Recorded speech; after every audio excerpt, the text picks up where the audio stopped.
Do you find that you're starting to experience symptoms like pain in your shoulders, pain in your hips, a weaker low back, and it seemed to just kind of come out of nowhere? Are you starting to question, well, what did I do for this pain? Because nothing in my lifestyle has changed. You're going to want to join me and Dr. Andrea Smith as she rejoins the show this week, and we take a look at symptoms that you might be experiencing that could be heralding in an early transition and what you can do to get ahead of transitioning through perimenopause gracefully. Hi, I'm Adrienne Irizarry. I'm an Eastern medicine practitioner who is passionate about women's health and helping women live their best lives. My goal is to put you in the driver's seat of your menstrual health, offering period solutions for a symptom-free life. Statements made in this program are for educational purposes only and not intended as a substitution for medical consultation or advice. We do not claim to diagnose, treat, or cure any diseases. This podcast is inclusive and welcomes all gender identities. The focus of the program is on biological function, and we will use the term women throughout, but it is referencing physiological and social challenges for biology, not identity. Come as you are, I am happy you're here and welcome all performances of identity. I hope you find something helpful in this show.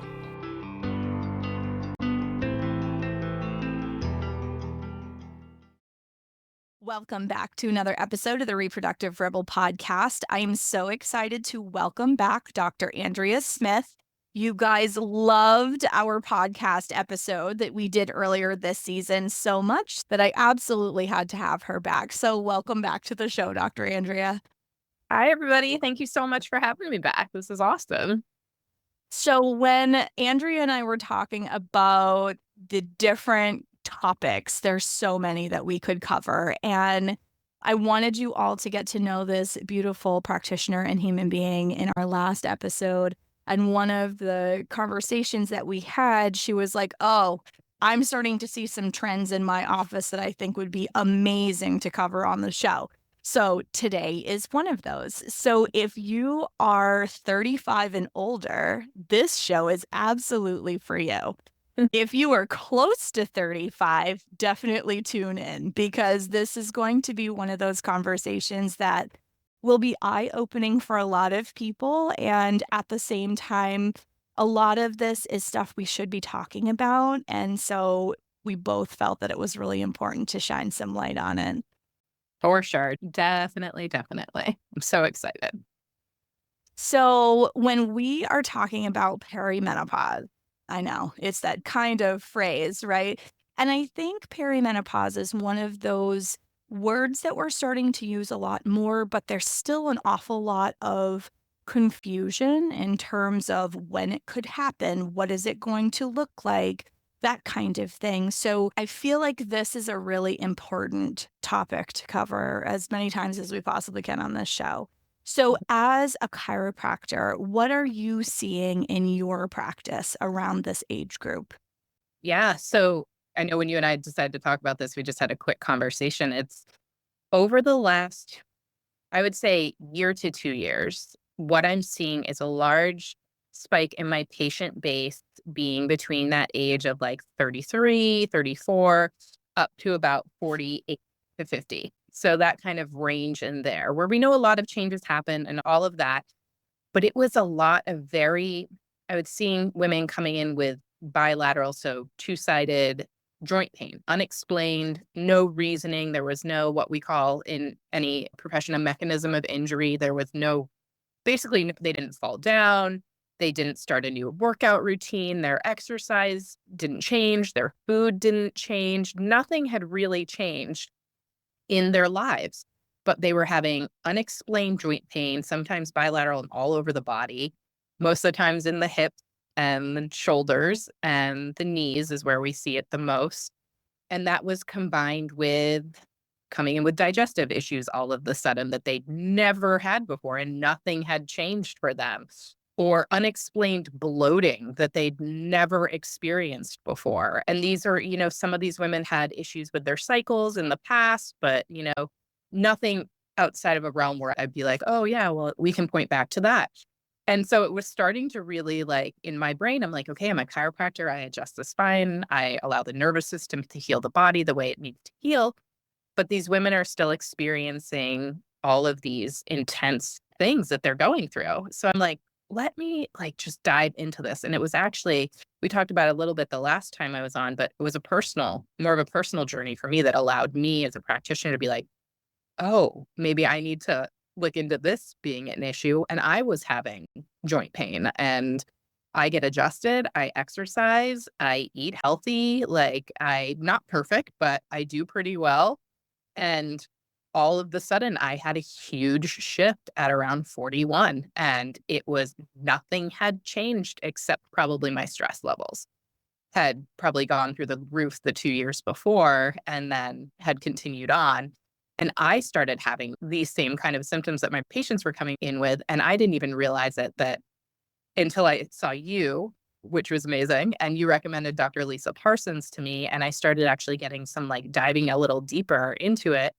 And I was, in perimenopause and my hormones were all over the place. My gut was a mess, like all of this stuff. And that's what allowed me to look at my patients, like give them a different lens to look through, be it not just this musculoskeletal issue that you're coming in with. This is a metabolic kind of global issue in the body that you're experiencing. And yes, can we put perimenopause label on it? Yeah, we totally could. But I feel like that then pigeonholes women into like this. So now you have perimenopause. So what we're going to do is just give you bioidentical hormones. We're going to give you this, and then you're just going to kind of ride this out until menopause. And then good luck. Like, so like, we'll figure this out. And it's going to be, and we talked, and not we, but people will talk to us. It's going to be bad. It's going to be awful. It's going to be this. It's going to be that. And in talking with you and some other practitioners, we were just like, this doesn't have to be horrible. Like, No. I don't have to feel like this. Like, I can actually have a beautiful transition into this next phase of my life. So why don't we have that conversation with women instead of focusing so much on all the, yes, acknowledging these symptoms are happening, but how can we steer that conversation into be like, okay, then how can I support my body so this experience isn't so painful, isn't so intense, isn't so emotionally draining? And so that's where it's blown my mind, because changing that trajectory and just by helping some of my patients tweak just a couple of little things, like a little bit here, a little bit there, having them see you, having them get in with a good OBGYN that they really trust and like feel safe with, it can change the game when you're supported and you don't feel like you're losing your mind. So Yes. Oh my gosh, you made so many good points in there. You're starting to see this at 33. So, just to kind of give you a Chinese medicine perspective, Chinese medicine believes that the body changes every 7 years and that we experience a big shift in our energetic and our physical body every time we hit one of these 7-year benchmarks. Now, this could be 2 years on either side, right? So you were talking about 33. One of the chi changes, one of the biggest shifts that we start to see is at 35, right? So here we go, 2 years on either side. I remember when my chi change kicked in and it was about 37 and I was like, what happened? And really for me, it had to do with stamina because I was doing a lot of things to support my body already, but I had always attributed my stamina for social events and things like that to the fact that I'm an introvert masquerading as an extrovert, right? So I just thought that I put too much out and I need more time to recover. But I started realizing that no, I have to actually schedule a little more breathing room into my schedule than I have historically. I can't do event on Saturday, event on Sunday, and roll into work on Monday morning, bright-eyed and bushy-tailed, as my grandmother used to say, and not expect that my energy was going to be different. And what I was finding is I would do those two events, and then Monday I felt like a zombie. Yeah. So your body extends an invitation to you at 35 that says, hey, we need to revisit the pace of your life and the tempo that you're living at and how the stressors of the modern world are starting to exceed what you have for vital energy on board. And a lot of us don't listen to, recognize, acknowledge that invitation is being extended because we're not taught to look for it. So we blow through that 35 marker and we're still trying to work like we're 22 on, very few hours of sleep, rolling out of bed and, dealing with the same amount of life demands and expecting that our energy is going to show up for us in the same way. And it's not just energy, it's like our whole body in general. I keep talking about it energetically because we're looking at the vital energy or the chi in our body, but it affects all the rest of our cellular processes in our system too, right? So if there's not enough vital energy to make the car go, things start to wobble a little bit. So by the time women hit their next change at 42, right? 2 years on either side, I see a Mhm. record number of women, 39, 40, coming to me going, well, my cycles were fine till about 6 months ago. I don't know what happened. And it's because they didn't acknowledge or meet the invitation that they were being extended at 35. And now they're closer to that 42 shift where yin begins to decline. And they are really starting to feel it at that point and how depleted they are when they go into that stage is how extreme the symptoms that present become. Mhm. So, like you were saying, we absolutely can go into this phase of our life in a super gentle and well nourished and resourced kind of way if we know what it is that our body's asking of us and what it needs in return. Yeah, I fully agree. And I've loved whenever I've heard you speak, I've heard you talk about the 7-year cycles. And it always, no matter, like, I think I've heard you give the talk at least 3 times now, and I'm always learning something new. And I'm always like, yes, like that explains like these certain things that I see in patients and certain things that I see in clients that I care for. And it's helped open my brain to be like, okay, this is not a fixing thing. This is how do we nourish and support and resource this person, no matter what 7-year cycle they're in? What does Mhm. that look like?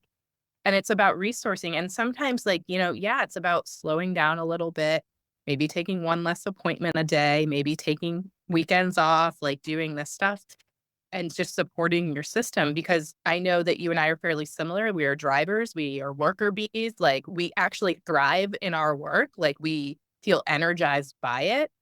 But to the point where sometimes it's hard for us to be like, no, I got to step back. Like, Mhm. even though I know it's gonna be good that I do that work, it's not gonna be good for me in a couple of days or in a few weeks, or it's not gonna support my system in a whole global sense. So being able to stop as a human being and just take a look and be like, "I love my work. I thrive in that drive, but that drive isn't thriving with me anymore." Like, so how do I find that balance? And that's what I explain to some of my female patients when they come in with these, like, it's sudden cycle issues, sudden joint pain issues, sudden, oh my gosh, I have low back pain. I've never had this before. I need all this imaging. I need all this stuff. I need all this invasion into my body. And it's like, yes, if certain rounds of symptoms show up, yeah, we definitely need to dive into that. But could it also be, we have this saying in chiropractic where you look for the horse, not the zebra. Like, you Yep. look for the thing that it don't go zebra already. Like, let's pull it back. And could it be as simple as we're not getting you resourced properly? So this perimenopause at when I have 35 and 36-year-old women coming into me and saying, like, I skipped period, I Mhm. have acne again, I have joint pain in my knees and my shoulders that I didn't do anything outside of what I normally do. I can't work out the way I used to. Like, all of these things, it's like, okay, but what has gone on the year before or the year before that? Like, it's not just what happened last week to you. Yes, it is part of it, but where are you resourced and what's going on? And that's where you have come in and been very helpful as a touchstone for me as a practitioner to be like, hey, I got this going on. Like, what are your thoughts? Like, and to be able to collaborate in that way. And just, I have this deep passion, and I know it's like part of why you're doing what you do is that women need to be resourced better in order to perform better for everybody and also for themselves. And I think where our performance comes in is we think about performing for everybody else and not for ourselves. And that's where all of these issues start to come up and these intense perimenopause symptoms so early on. It's not like we're into our 45, 50-year-old range and we're 30. I'm seeing like 32, 33-year-olds with these issues. And I feel like it shouldn't be happening for them. Like there should still be some ease. Like they're still thinking they're in that weird realm. And you and I talked about this where it's like, am I having babies? Am I worried I'm pregnant? And then am I going into menopause? Like it's this weird time in your 30s and early 40s where you're feeling all of those things at once. And that's where you talk about like the 7-year cycle. So yeah.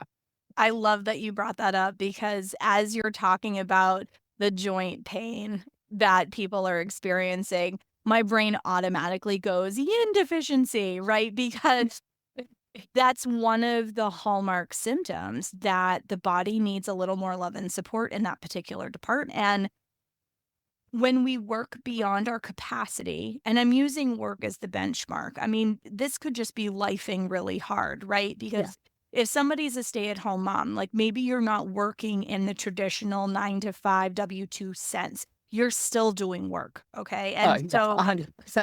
a lot. Yeah. And, the compensation and benefits, no, I'm kidding. So, even when you're really passionate, like we are about the work that we do, when we aren't creating that space. I know for me, I am so enlivened by the work that I do and helping people and seeing those aha moments in my clients and having those messages that come in where they go, oh my gosh, like, is my period really supposed to start without any symptoms? Like, I didn't even know that it was coming and it just appeared. And I'm like, yes, that's exactly what it's supposed to be like. And, you know, having those moments are so incredibly rewarding for me because it means that somebody else is taking this work and like really like realizing the benefits of learning to create that balance in work and life. And I still struggle with this. So I teach this all the time and I still struggle with this because I have those moments where I create that space for myself and then I feel restless and guilty like I'm supposed to be productive and I'm supposed to be doing something and I need to be moving or I need to be creating something or there's always something on the to-do list to do. Yeah. Always. And always, it's so rude. And yet those moments that I actually truly throw whatever it is to the wind and say, you know what? That's a tomorrow problem. That's going to be there tomorrow. I'm just going to be present and sit here and listen to the birds and have my tea and enjoy where I'm at right now. I never, ever regret having those moments.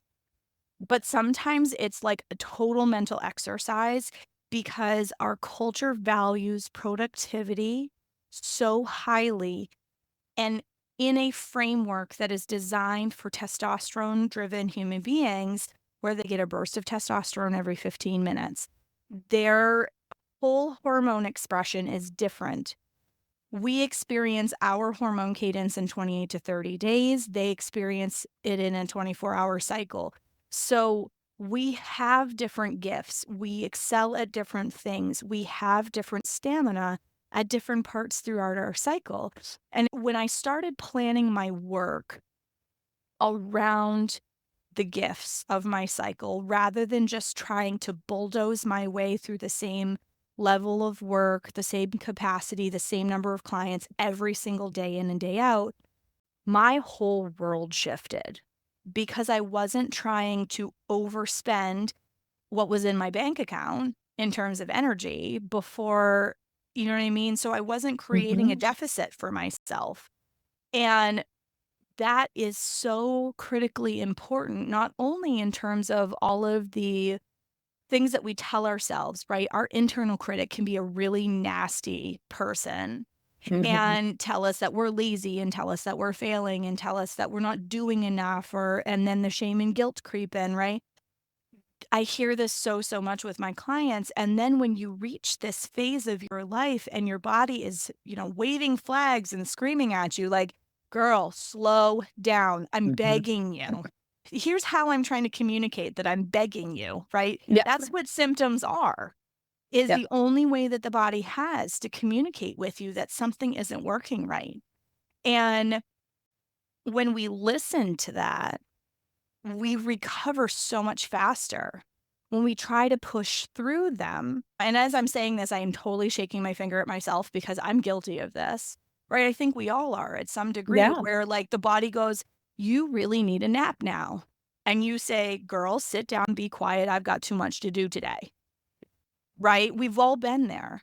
And, when we allow ourselves some grace around what we can do in one day, and we do it with a mind's eye to where we are in our cycle, and we're not overdrafting the bank account at times where we need to be pouring into it, Yeah. then our symptom load goes down exponentially, especially the joint stuff that you were talking about that people see so early on. Yeah. The stress of our modern world is so much beyond the capacity of really what our nervous systems can handle. And I know that you see this every single day.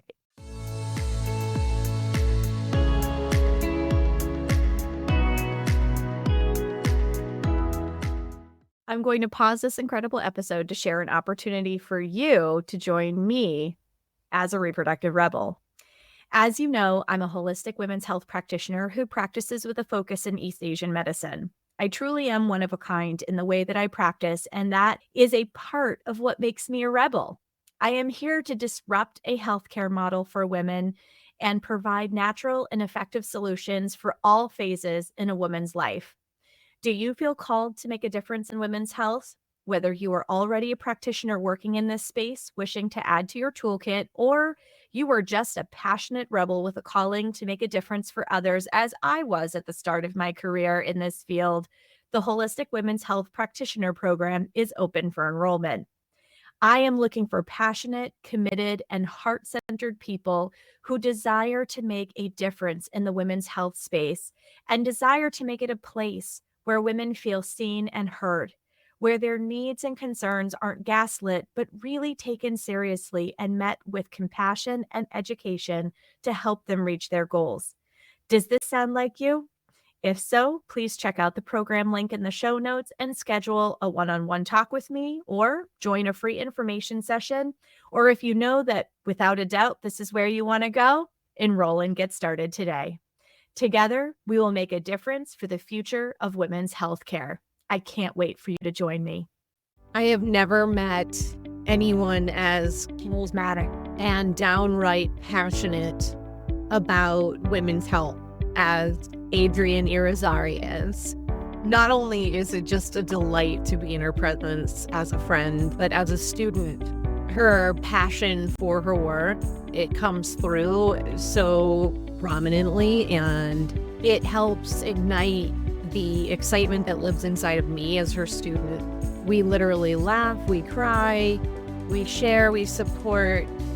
The knowledge is endless, and the infinite capacity of her being for this work and teaching and mentoring is just astounding. It's so beautiful. I can't think of a better instructor to be working with this topic. We are powerful. Women hold the most beautiful power within their beings. And Adrienne is the perfect example of she. She is the epitome of woman. And now, back to the show.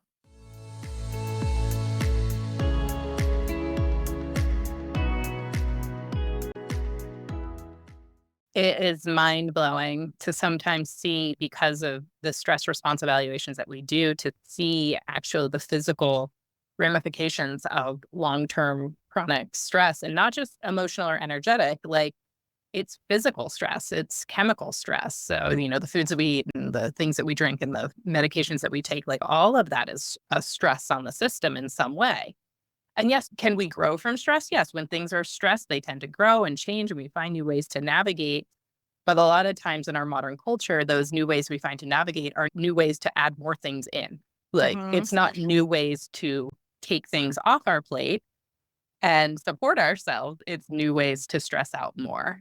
And because we don't feel like there's this ingrained process with a lot of people, like if we are not working 60 to 70 hours a week, if I'm not dying of fatigue when I get home, then I didn't do enough that day.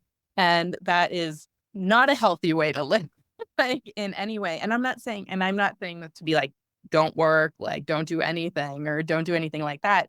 Yes, drive yourself if that's what feels good to you. Like work hard. I love hard work. I love it so much. It feels good to me to work hard. But I also have to tell myself that it will feel good to let my body rest. It will feel good. And that can look like anything, and sometimes it's those little things that I find is hardest for people to grab onto. And I'm like, do you have 15 minutes in your day? Just 15 minutes? Yeah, probably. Could you go outside and walk barefoot in the grass for 15 minutes or go for a walk in your neighborhood? Or could you just, call a friend and communicate? Could you write a letter? Anything to pause your brain for 15 minutes just to recalibrate for the rest of the day. What would that do for you? What would 15 minutes? It's probably nothing in your time bank. You can probably pull 15 minutes. There's probably 15 minutes you've wasted. We've all wasted scrolling, looking at what's out there, wasted scrolling or looking at stuff on Instagram, Facebook, or TikTok, all of other ways that we have wasted time where we could have taken those time and banked it for ourselves. And we could do things like have a glass of water peacefully while looking out a window or, just something where we pause. And I find that to be the hardest ask I have for patients.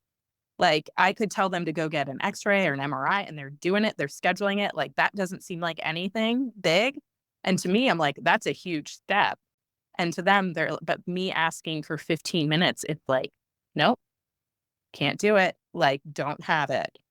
And it's because we've scheduled ourselves so intensely that our needs have taken that back seat in the scheduling department. Like, I know if I have to put it on my calendar, I have to be like, okay, I am going to go for a walk at 6 a.m. because that's the only time I'm going to have to just put in my headphones, listen to some music and chill out. Or one of my self-care things is to come see you. I have to put it in my calendar and still sometimes I don't get to.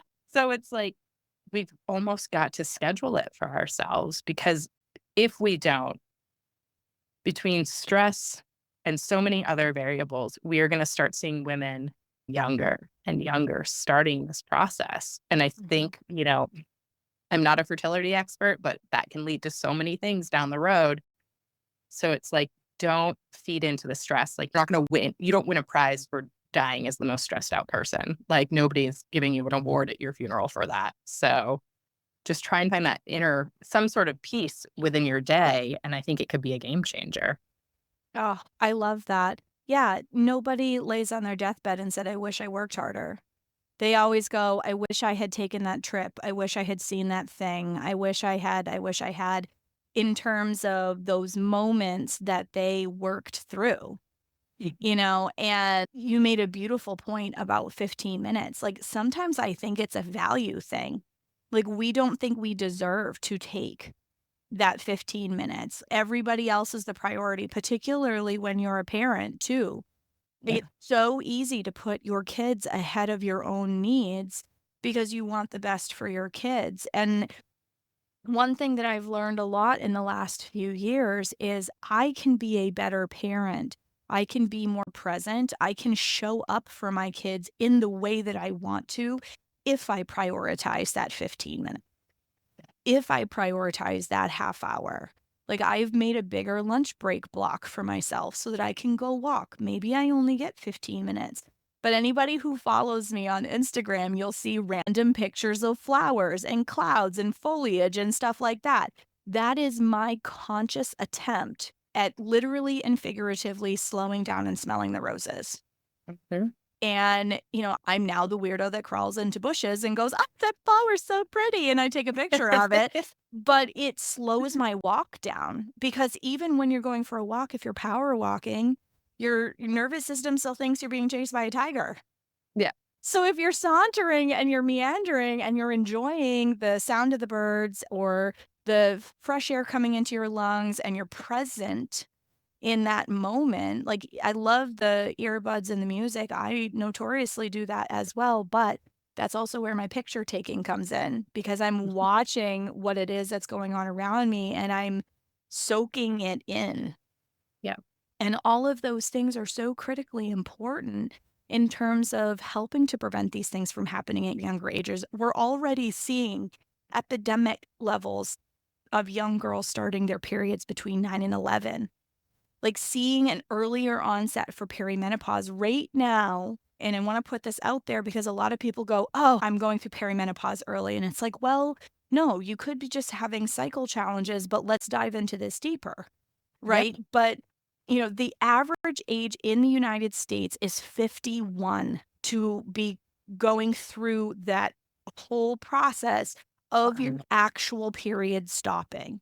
But Mhm. it's just like when anyone who's ever had a little girl or been around little girls, they had that little round baby face at 7, and by 14, they look like young women, and their Mhm. whole body, their physical face, everything structurally changes. It's because it took 7 years. Here's that magic 7 again, between 7 and 14. And I feel like for a lot of people, that's like the clearest picture that you can get about how long that transition takes place. Well, it's the same thing for perimenopause. You're walking a journey toward, right? But Chinese medicine doesn't expect that you're actually going to be on the threshold of the menopausal transition until you're 49 or a couple years on either side of it, Wow. right? So when we're doing this early and we're seeing these things early, this is why there's so many accounts out there that have all of these memes and jokes and crazy videos about the roller coaster that is all of the hormones and anxiety and sleep disruption and weight gain and bloating and all of these things. And sometimes I chuckle at them, and sometimes it just makes me really sad that we're normalizing this roller coaster in our culture, but it's really stemming from overwork, undernourished, and undersupported women in our culture. And we're all hitting this stage. I say we're all because I'm in that zone right now too. And we're hitting it at astronomical numbers of women that are starting this process right now. And yet we're only really starting to have the conversation about what is actually happening during this time frame. I created a course called Coming into Second Spring because my mother, when she went through her transition, she was absolutely distraught because she couldn't find enough information about it. She goes, Adrienne, if you do nothing else, she says, please help other people understand what's happening inside their bodies. Because for her, she'd been having hot flashes for 15 years. Because she had a hysterectomy, she started going through a false menopause expression, even though she kept her ovaries. And then she started actually going through her chemical transition because her ovaries began their shutdown process. And she was like, oh my God, stop the bus. Am I ever going to get off? Yeah. And, there are so many people that are experiencing this. And like you said about hormones, that's the answer. The allopathic traditional model will say hormones or surgery to deal with some of the symptoms and unfortunate symptoms that do come up during this time frame. But there's so many things that can happen from a prioritizing your self-care standpoint. Several herbal formulas popped into my head when you were talking about some of the symptoms that people were going through, because there are ways to nourish your body to support ease during this time frame in your life. But it's really a matter of prioritizing you and pouring back into your cup and creating that 15 minutes, which is, I find it's also one of the hardest asks I make of people as well. It's the one that I get the most, like, facial expression from when I would write up a treatment plan. Like, I need you to take 15 minutes when the kids are in bed before you fall asleep. Like, just take 15 minutes. I want you to read a book. I want you to put on some music. We're going to do some deep breathing. It's 15 minutes. And it's the heart. It's the one where they're just like, I never, like, to them, it feels like nothing ever ends. Like, their kid, nobody ever goes to sleep. They don't go to sleep. And then they get up and do it. It's like on this hamster loop of just doing. And it's like, you can do that. But eventually, like you said, which was so lovely, your body will put you down. Like, your body, it will knock and knock until it kicks the door in, and it will give you these little signals. And that's what I love to call symptoms, is there's signals. Like, there's signals to a bigger thing going on that needs to be addressed and supported, or just addressed and erased, or something needs to come in to support you in some way. Is that physical, chemical, or emotional? Or is it a trifecta and it needs to be on all three fronts? But taking care of yourself shouldn't be something that we shun. It shouldn't be something that other people look down on, like, oh, you're not working hard enough. Oh, she went and got herself a massage. Oh, she went on a walk by herself. Because I feel like sometimes, like, people will judge people for taking that time. And it's like, it's not. Take that time for yourself too. Instead of taking that 15 minutes to judge that person, how about you take that 15 minutes to support your own system that's obviously overwrought? Because I wish I had known these things in my 30s. I went back to chiropractic school at 30. I did prereqs and then went into the program, graduated at 35. So all these big markers I was hitting. And then 35, I graduated. By 39, I had opened my own business, and it was just go. It was the happiest and probably most stressed time of my life. So I didn't recognize it as stress because I was so overjoyed with, like, my career and what I was doing. But I started to see things that were popping up, and I did the same thing. I was like, oh, nope, I don't have time for that. I don't have time for that. That can go back there. Oh, yeah. I'm going to put that into the backpack and just put it back on and not look at it. It'll go to the bottom. I don't need to deal with it yet, until it kicked in my door. And that's where I think it's come in for me to be able to help my patients better, because I'm coming from that. No, am I exactly like you? Obviously not. No, we are all different snowflakes and all that good stuff. But it helps me to have that sense of compassion and empathy. Like, I understand. And how can we support this so it doesn't continue on this, like, negative trajectory? It can be a positive trajectory for you.